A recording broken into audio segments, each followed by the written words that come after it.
ओम नमः शिवाय। जय माता दी। दोस्तों, कैसे हैं आप सभी लोग।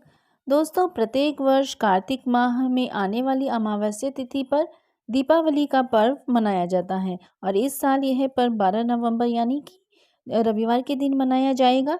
और ऐसा कहा जाता है कि इस दिन देवी लक्ष्मी का पृथ्वी लोक पर आगमन होता है। ऐसे में यदि आप माँ लक्ष्मी की पूजा करते हैं और इस पूजा के दौरान उन्हें प्रिय भोग उन्हें अर्पित करते हैं तो आप उनकी कृपा के पात्र बन सकते हैं। और यह प्रिय भोग क्या है जिससे माँ लक्ष्मी प्रसन्न हो सके। इसी के साथ भगवान कुबेर जी और भगवान गणेश जी को भी कौन सी वस्तुएं ऐसी होती हैं जो हमें अर्पित करनी चाहिए दीपावली के दिन।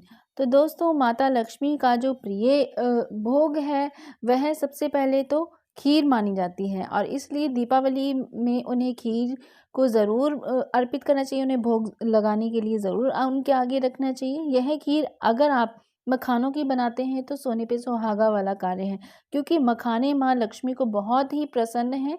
आप चावल की खीर भी बनाएंगे तब भी बहुत ही अच्छा है। इसमें थोड़ी केसर डाल सकते हैं और इसमें ड्राई फ्रूट्स भी थोड़े से डाल सकते हैं, बहुत अच्छा होता है। अगला जो है वह है सीताफल। हमें धनतेरस और दीपावली पर ज़रूर ही ज़रूर माता लक्ष्मी की कृपा प्राप्ति के लिए सीताफल चढ़ाना चाहिए और घर के सभी मेंबर्स को यह सीताफल है वह भी प्रसाद स्वरूप में ज़रूर ग्रहण करना चाहिए। अगला है गन्ना।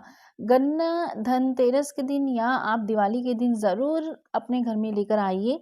माता के आगे जब आप पूजा करेंगे वहाँ गन्ना ज़रूर रखिए और आपके सभी घर के मेंबर्स चाहे थोड़ा ही सही शगुन के लिए ही यह गन्ने को ज़रूर खाइए दीपावली के दिन। और अगला जो है हमें माता लक्ष्मी के आगे जो अर्पित करना है वह है धनिया। और यह धनिया आप सूखी माता लक्ष्मी के आगे तो रखेंगे ही, अर्पित करेंगे, साथ में गणेश जी कुबेर जी को भी अर्पित करेंगे और साथ में आपने दीपावली के दिन गमले में भी यह धनिया अवश्य लगानी है। और क्योंकि जब आप यह धनिया गमले में लगाएंगे तो यह हरी भरी होकर आपके ही आंगन में आपके ही घर के गमले में यह उगेगी और इससे क्या होगा कि आप जब इसको काट के खाएंगे अपने जीवन में, जब आप इसको प्रयोग में लेकर आएंगे किसी भी तरीके से, तो यह आपके जीवन में बहुत ही ज़्यादा माता लक्ष्मी की कृपा बरसाएगा दोस्तों। और आपने एक बात का ध्यान रखना है, यह जो धनिया आप साबुत धनिया पूजा में प्रयोग करेंगे और जो पूजा में चढ़ाएंगे वह, और गमले में जो उगाएंगे वह, दोनों ही धनिया आपने बाहर किसी भी बाहर वाले को नहीं देना है। घर के मेंबर ही इसको यूज़ करें और इसको खाएं। इस बात का विशेष ध्यान रखना है दोस्तों आपने। और गणेश जी को आपने अर्पित करना है दुर्वा। और आप सभी जानते हैं दुर्वा गणेश जी को कितना प्रिय है और कितनी ज़्यादा इसकी आप जानते हैं कि कितना ज़्यादा इसका महत्व है गणेश जी की पूजा में। तो गणेश जी को प्रसन्न करने के लिए दुर्वा ज़रूर अर्पित कीजिए उन्हें। और यह दुर्वा थोड़ा थोड़ा आप घर के मेंबर्स भी थोड़ा थोड़ा ज़रूर ही ग्रहण कीजिए। और आपने सिंघाड़े फलों में सिंघाड़ा अर्पित करना है, अनार अर्पित करना है, नारियल अर्पित करना है, पान के पत्ते अर्पित करने हैं, हलवा बना सकते हैं आप मखाने का। आप भोग लगवा सकते हैं। मखाने भी डायरेक्ट वहाँ कटोरी में रख सकते हैं और भोग लगवा सकते हैं आप। और दोस्तों, इस प्रकार से अगर आप यह कार्य करते हैं तो माता लक्ष्मी की कृपा ज़रूर आप पर होती है। माता लक्ष्मी की कृपा दृष्टि ज़रूर हमारे घर में पड़ती है दोस्तों। और आपने पीली चीज़ें ज़रूर बनानी हैं, जैसे कि एक बात का विशेष ध्यान रखना है कि आपने कभी भी धनतेरस हो चाहे दिवाली हो, आपने कभी भी लहसुन और प्याज का जो खाना है वह नहीं बनाना है। आप अगर ऐसा बनाते हैं तो राहु और केतु का वास हो जाता है और आप जानते ही हैं जहाँ राहु केतु का वास होता है वहाँ पर माता लक्ष्मी की कृपा नहीं होती है। तो आपने लहसुन प्याज का खाना नहीं बनाना है। बिना लहसुन प्याज का खाना बनाइए, जैसे कि आप कढ़ी बना सकते हैं या फिर पकौड़े बना सकते हैं, पीले चावल बना सकते हैं। पीली रंग की कोई भी चीज़ अगर आप बनाते हैं तो बहुत ही ज़्यादा शुभ होता है। दीपावली के दिन ज़रूर बनाइए पीले रंग की कोई चीज़। और पीला रंग स्वर्ण के समान माना जाता है, स्वर्ण माना जाता है समझ लीजिए। तो पीला रंग आपने ज़रूर खाना है। पीले रंग की बर्फ़ी खा सकते हैं। और जो भी यह पीला रंग होता है, हमें कपड़े अगर हम पीले रंग के पहनते हैं दीपावली के दिन तो वह भी शुभ होता है। स्त्रियों को पीले और रेड कलर के कपड़े ज़रूर धारण करने चाहिए, मिक्स हो रेड और येलो तो बहुत ही ज़्यादा अच्छा है दोस्तों। और दोस्तों दीपावली के दिन आपने कभी भी ऐसा कोई कार्य नहीं करना है जिससे कि आपके जीवन में नेगेटिविटी आए। जैसे कि आपने किसी से बहस नहीं करनी है, आपने किसी से लड़ाई झगड़ा नहीं करना है। सबसे बड़ी बात, आज के दिन आपने किसी से भी लेन-देन नहीं करना है। यानी कि आपने किसी को उधार नहीं देना है दीपावली के दिन, और ना ही किसी से उधार लेना है, और कर्ज़ किसी को ना दें, ना ही आप लें।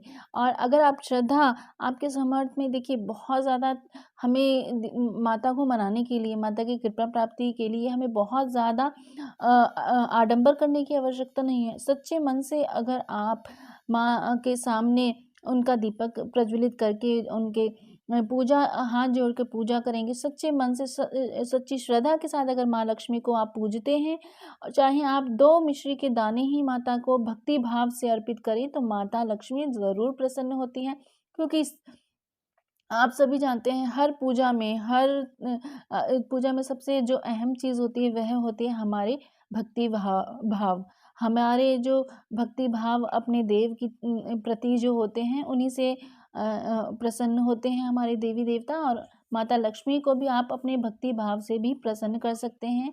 चाहे आपके पास बहुत ज़्यादा सामग्री ना हो, लेकिन आप जो भी पूजा करें प्रेम पूर्वक करें, बिना लड़ाई झगड़े के करें, खुशी-खुशी करें आप। और आज के दिन आपने मांस मदिरा का सेवन बिल्कुल नहीं करना है, लहसुन प्याज नहीं खाना है, ब्रह्मचर्य का आपने दीपावली के दिन पालन करना है। सुहागिन महिलाएँ हैं, उन्हें बाल नहीं धोने चाहिए दोस्तों। एक दिन पहले आप बाल धो सकते हैं, लेकिन दीपावली के दिन आप बाल ना धोइए। दीपावली को कभी भी कोई भी धार्मिक वस्तु हो या धार्मिक पुस्तक हो या कोई भी चीज़ धार्मिक आपने किसी और व्यक्ति को नहीं देना है। ये बात आप ज़रूर ध्यान रखिए। और दीपावली धनतेरस पर घर में झाड़ू लाई जाती है, और कभी भी घर से झाड़ू आपने किसी को देनी नहीं है। अपने घर की झाड़ू भी नहीं देनी, और नया खरीद के भी आपने और किसी को झाड़ू नहीं देना है। यह आप ध्यान रखिए बात। और अपने घर का जो झाड़ू है किसी को नहीं देना है, और बुराई चुगली बिल्कुल भी नहीं करना है। पहले बता चुकी हूँ कि आपने उधार नहीं देना है, कन्याओं का अपमान नहीं करना है। जितना हो सके कन्याओं को खुश रखिए। अगर आपके द्वार पर कोई मांगने वाला आता है तो उसे निराश ना कीजिए, कुछ ना कुछ अवश्य उसे देकर ही भेजिए।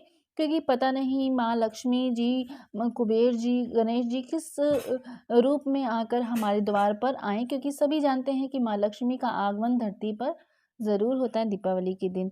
घर में आपने गंगा जल का छिड़काव करना है, बहुत ज़रूरी है। पूरे घर में नहीं कर रहे हैं तो घर के जो मेन डोर होते हैं दोस्तों, मेन दरवाज़ा होता है, वहाँ पर आपने गंगा जल का छिड़काव ज़रूर करना है, क्योंकि माँ लक्ष्मी का आगमन आपके घर के मेन जो गेट होता है वहीं से होता है, दरवाजे से ही आती हैं माँ लक्ष्मी। और दीपावली पर किसी भी स्त्री को बाल नहीं धोने मैं बता ही चुकी हूँ। और अगर आप यह कार्य करती हैं, और साथ में आपने इस दिन कपड़े भी नहीं धोने हैं। अगर आप कपड़े धोना चाहती तो एक दिन पहले धो लीजिए, लेकिन आपने उस दिन कपड़े नहीं धोने हैं, क्योंकि उस दिन अमावस्या भी पड़ता है, सिर नहीं धोना है और कपड़े नहीं धोने हैं आपने उस दिन। और अगर आप ऐसे करते हैं तो इससे आपके पतिदेव कंगाल हो सकते हैं। पतिदेव कंगाल होंगे तो आपके जीवन में भी खुशियाँ कहाँ रहेंगी, है ना? तो आपने ये कार्य नहीं करना है। और हमारे धर्म शास्त्रों के अनुसार दीपावली के दिन घर का जो कचरा होता है वह उस दिन घर से बाहर ना फेंकें, क्योंकि उससे पहले साफ सफाई कर लेनी चाहिए। दीपावली से पहले ही आप अपने घर की साफ सफाई जो भी है आपको कर लेनी चाहिए। अगर आप थोड़ा सा कूड़ा होता है तो आप उसको घर से बाहर ना फेंकें, अगले दिन बाहर फेंकना चाहिए दीपावली का जो भी कचरा होता है दोस्तों। और आप इन चीज़ों का बहुत ध्यान रखिए। इन चीज़ों को दीपावली की पूजा में जो मैंने बताई हैं वह ज़रूर दोस्तों अपनाइए। और कुछ ज़रूरी और बातें हैं, मैं अगर और बताऊँगी तो वीडियो बहुत ज़्यादा लंबी हो जाएगी। कोशिश करूँगी कि मैं एक और वीडियो बनाऊँ, उसमें और भी बातें मैं दीपावली से रिलेटेड लेकर आऊँगी। वीडियो को लाइक ज़रूर कीजिए दोस्तों, औरों के साथ शेयर कीजिए, और चैनल सब्सक्राइब ज़रूर कीजिए। ओम नमः शिवाय, जय माता